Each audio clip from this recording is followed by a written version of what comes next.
Let's take Albert Einstein's quote, "Anyone who has never made a mistake has never tried anything new." And now let's apply this to the current state of Runescape.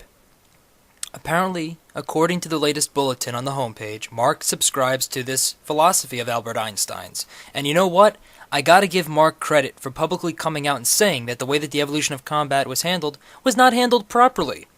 He later goes on and says, the EoC beta had well over 4 months of your feedback, with huge amounts of balancing and revision of the content. However, looking back at this was clearly still not enough for such a big update. To touch upon this real quick, no shit, Sherlock, it doesn't help when the polls on the beta and the RS homepage were heavily biased at the time. Beta weekend events and cosmetic upgrades were used to stimulate beta use and feedback, and what about the huge red flag that only about 400 concurrent players were testing the beta at any given point? That's hardly enough feedback. There weren't enough players online to give a proper assessment, and obviously those players that were playing were going to be automatically biased towards the approval of the evolution of combat. The fact of the matter was, you only listened to and acted upon a cross-section of the RuneScape community. What about the giant elephant in the room? The players and video makers who made real polls and provided real raw feedback through YouTube, the forums, and other social media networks. Alrighty, I'll give another check in the ballsy statement department for Mark Gerhard for finally admitting that the update was rushed. What's happened has happened, but is it too late to fix it? The answer is no, it's not too late. Let's take Albert Einstein's quote again. Anyone who has never made a mistake has never tried anything new. The argument that keeps being flung back at me and other players is, why live in the past? Look towards the future. Let's twist that quote for a second. Ever think about the fact that the players love the old graphics, the old combat system, the old wilderness, the old trade system? How about multi-Pking, clan Pking? What happened? Sure, you've done a fine job with PVM and Slayer and quests, but all of these things I just mentioned are gone.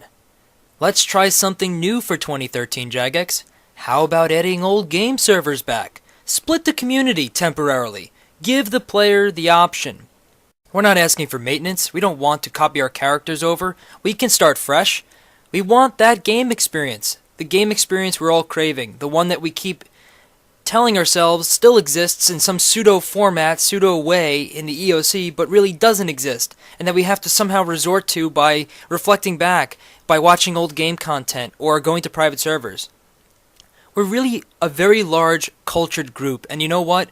You're going to have to realize that the game will become stronger if you act upon this. Because you know what? I like the evolution of combat. I would like to play the old game and the new game, but you need to give me that option, and I'm sure tens and hundreds of thousands of players will agree with that. I'll end on your words. We are very keen on making 2013 your year. This means we give you what you want. But crucially, 2013 is about ensuring that your hard-earned legacy is respected. My question to you, Mark, is, will you respect the legacy of the Pking community and the progress people have made with their accounts around this activity? You want to kill two birds with one stone? Has it ever crossed your mind that players would be willing to pay for their nostalgia back? I just bought a Sega Genesis to play NBA Jam and old Sonic games, and I spent $70 to do that. To ensure the longevity of RuneScape, instead of having 4 developers on Solomon's General Store and Squill of Fortune, put them on Project Nostalgia, and you'll realize that tens, if not hundreds of thousands of players would be willing to pay for their old game back and for that old game experience. Hell, look at how many people were ready for EoC. Over 500,000 of them. I think that's more revenue if you think about it clearly, than those cosmetic upgrades and spins you keep selling. Hell, if you didn't see EoC as a threat, why did you take them down? The last bold statement you made on this post was, "Our purpose and passion is to advance this game for you." Please understand that if you embrace this idea, you are advancing the game and you are advancing the community. You're not regressing. You're not taking a step back. You've already taken a step forward by acknowledging that you made the mistake and that you need to correct it. It's time to correct it now. If If you enjoyed this video and you believe that this is the corrective action for RuneScape in 2013, especially for the Pking community, please like and share this video. Until next time, have a good one guys, and peace out.